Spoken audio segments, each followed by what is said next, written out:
Thank the central bank for fueling gold to run, says Aakash Doshi. He is North America Head of Commodities Research at Citi. Aakash, welcome to Kitco. Thank you for having me on.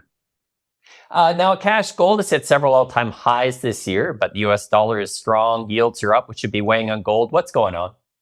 I think it's a combination of strong physical demand that financial is just catching up to. You mentioned the central bank story at the beginning of this segment. The first quarter of 2024 saw a record amount of purchases, just over 290 tons. That's an all-time seasonal and quarterly record.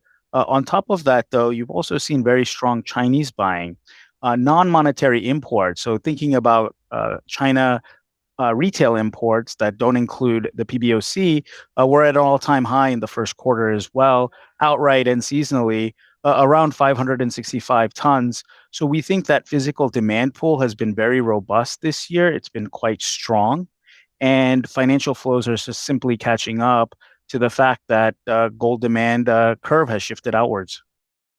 Let's break those apart. Let's start with the central banks first. One thing I just want to step back is that central banks, the buying, it can really be quite sizable. If it actually steps up, it could actually rival jewelry. And I think you made a note of. That's right. If you think about historically the gold supply demand model, the demand side of the ledger has been driven and led by jewelry demand. Consumption could be as high as 50 or 55% for gold jewelry, historically speaking. But that's started to shift over the last 10, 15 years. Really, it started with the great financial crisis. So for 4 decades prior to the GFC, following the Nixon shock, central banks were net sellers of gold. They provided net supply to the market. After the GFC period, you saw central banks emerge as net buyers. And initially it was 2, 3, even 400 tons per annum. But those numbers started to increase first in 2014 with US sanctions on Russia with the annexation of Crimea, again in 2018 amid the US Sino trade spat, and then finally, again, after 2022, following the Russia-Ukraine war. To put that number into context, central banks are now consuming over 1,000 tons per annum. This is supply being taken out of the market. And from a mine production standpoint, that now represents somewhere around 25 to 27, even 28% of annual mine production.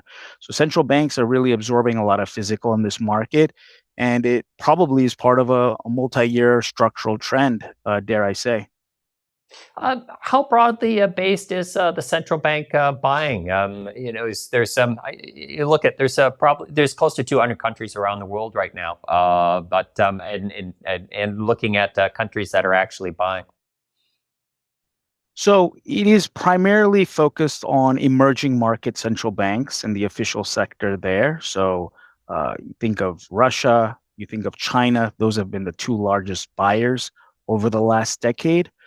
But the central bank and official sector demand impulse for gold has spread beyond just those two sovereigns. If you think about it, India, Brazil, Poland, Thailand, Turkey, these have all been large buyers of gold for reserve management and for official sector purposes. On top of that, in recent years, post-pandemic, you've actually even seen developed market Asia get involved with the gold story, with the official sector in Japan and most notably Singapore among the top buyers of gold for central bank reserves over the last couple of years since 2021. And I think that's interesting because they're not traditional emerging markets. And in Japan's case, they're a G3 central bank even. Let's talk about China. You've noticed that there's been an uptick in buying cash? Yes, it does look like there is strong demand pull from China this year. Actually, it started even a year ago because imports were very strong in the first half of 2023 before the PBOC clamped down with some bank import license restrictions. But yes, the buying impulse in China has been very strong, particularly into Lunar New Year this year. We think it's a combination of factors that are driving that. One, it's just pent up retail demand post-COVID within China and within the mainland and onshore. Two, it could be some combination of CNY and currency hedging, right? Or whether it's to hedge weaker property market or equity onshore, and gold is a good investment vehicle in that regard for Chinese investors. And a third factor could be even some shadow imports. Non-monetary gold imports have surged this year.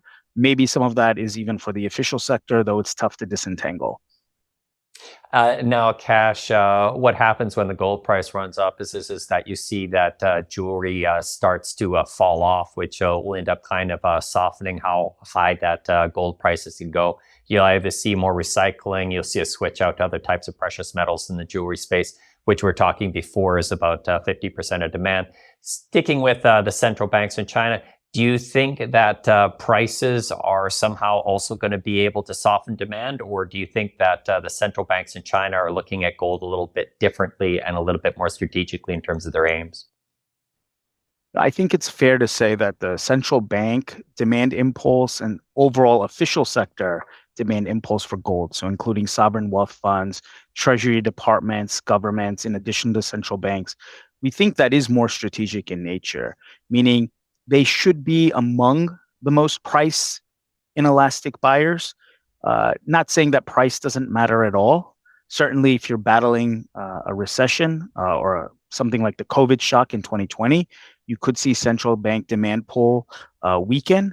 But the overall uptrend seems driven by several factors, whether it's a broader de-dollarization theme, whether it's for reserve diversification purposes, whether it's just demand for bearer assets, right? Gold in physical form has no credit risk, and also just to maintain holdings in another liquid asset of which gold is.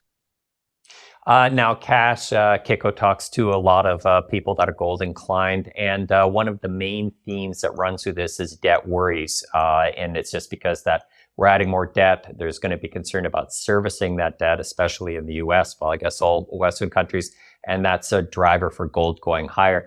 Given your rationale that you're talking about, you talked about the central banks, you talked about de-dollarization, you talked about diversification, but how do you see that theme going through in terms of debt worries, or is that something that would be more, how would you say, an inclination on the retail side?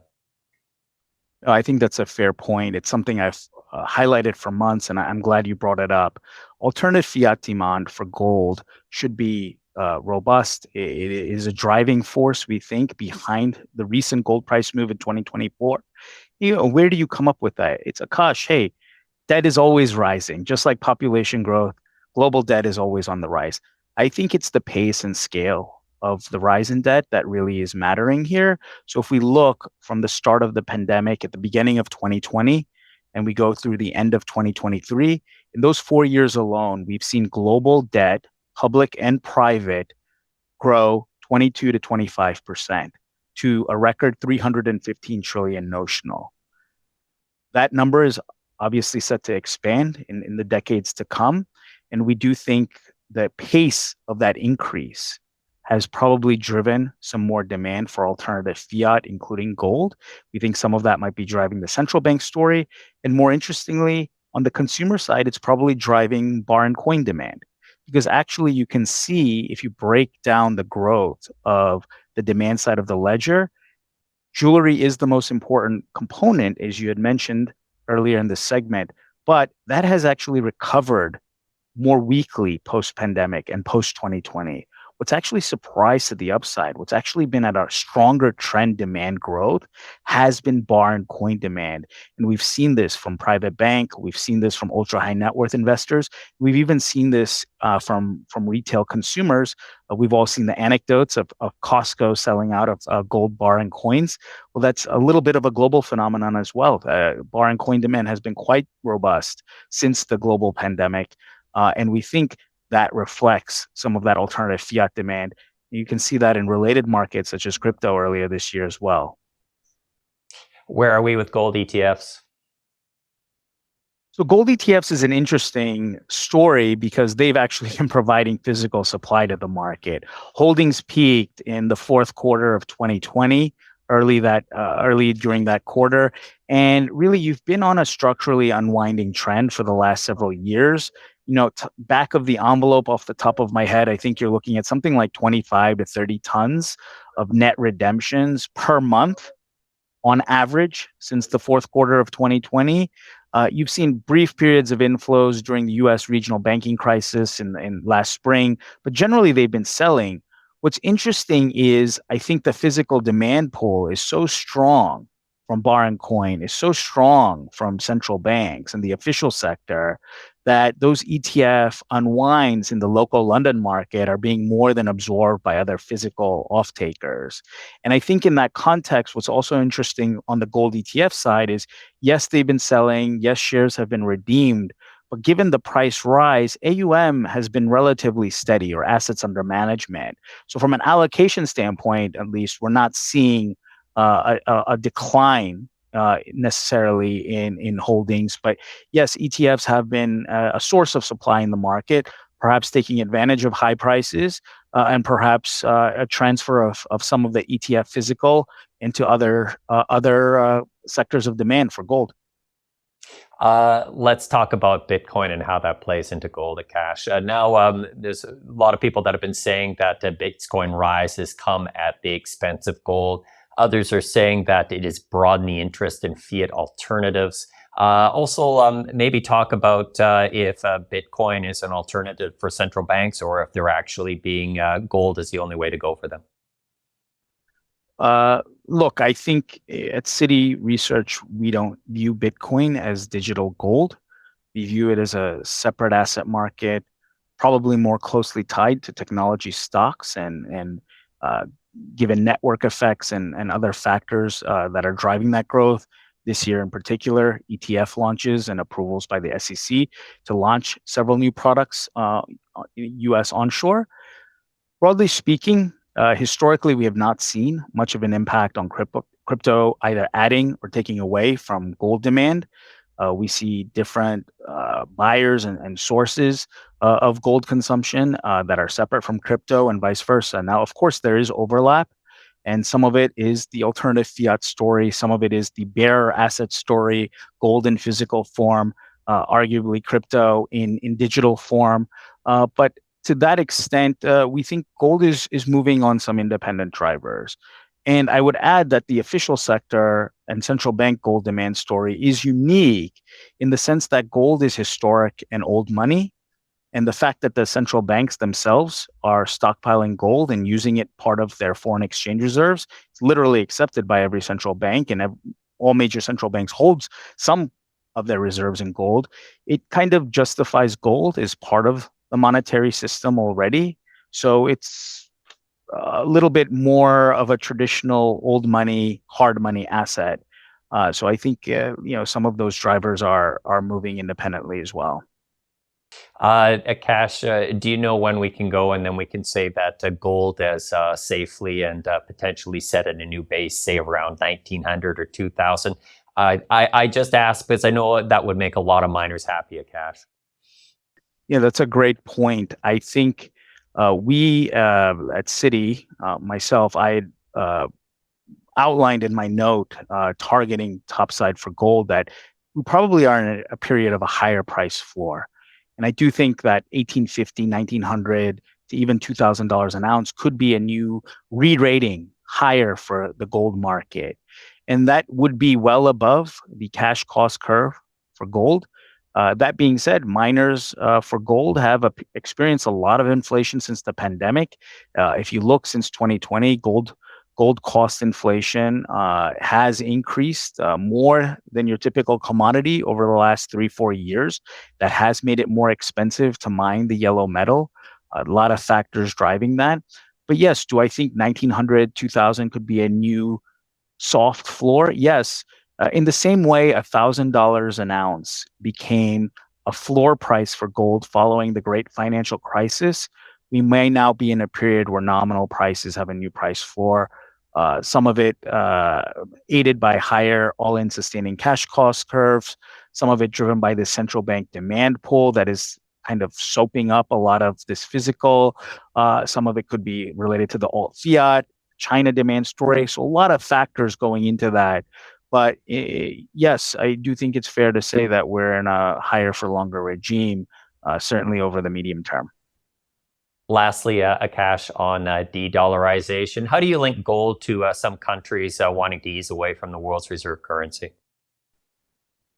It's part of a long-term strategic pull, it seems. And certainly you mentioned China earlier.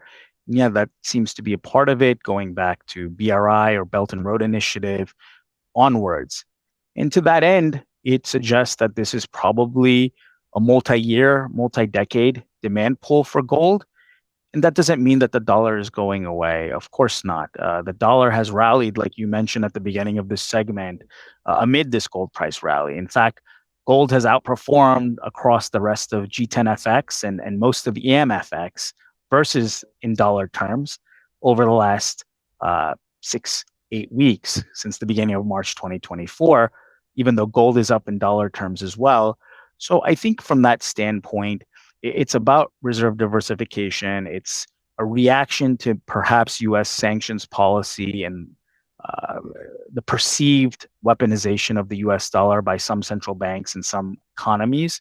And then I think it's part of a broader trend of just diversifying reserve assets, of which gold has historically been a part, certainly before the Nixon shock and post Bretton Woods system in the early 1970s and before that, and also just historically, given the gold's role as old money, right? It's from biblical times to fiction and Game of Thrones to how wealth has been described by Shakespeare and novelists throughout history. Gold has always been seen as that store of value, and I think that's a component that translates not only through lore and mystique, but also to what policymakers, central banks, and financial reserve managers think as well. Cash, thanks for your time. It's a pleasure. Thank you for having me on again. Name's Michael McRae. You're watching Kitco Mining.